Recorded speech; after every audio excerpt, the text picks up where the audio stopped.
Okay friends, it's time to get started on replacing our mass airflow sensor. This is a very delicate unit, so you do not want to touch anything that you can see on the inside there.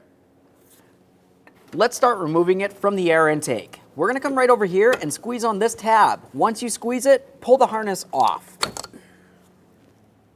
Once it's off of there, give the wiring a quick inspection. If you see any funny colors, it's probably corrosion and it would have to be dealt with.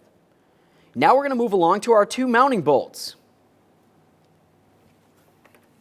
To remove those, we're going to use a T20. And if you were to look in the center of this tool, you can see that it has a cutout. That's important because looking at the bolts, you can tell that you have to have it. Let's remove the pair.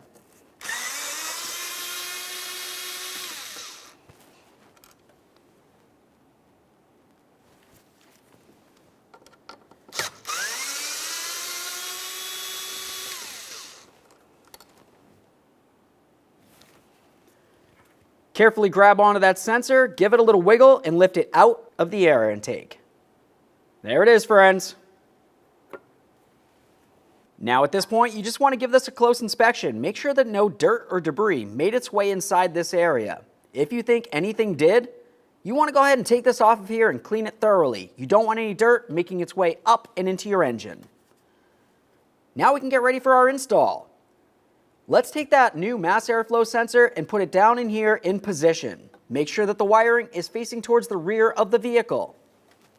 Line up both of those bolt holes, start in both of your mounting bolts by hand, and then snug them up.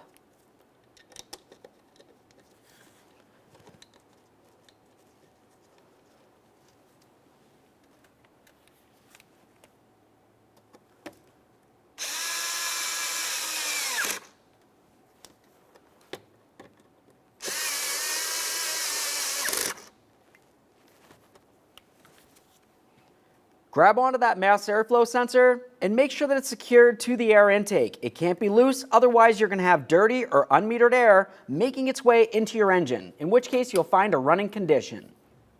Let's reconnect our wiring harness. Listen for a click, give it a tug to make sure it's secured. At this point, you're going to want to go ahead and start up the vehicle. Let it run for a little while. Make sure you don't have a check engine light, and then take it for a road test. Thanks for watching.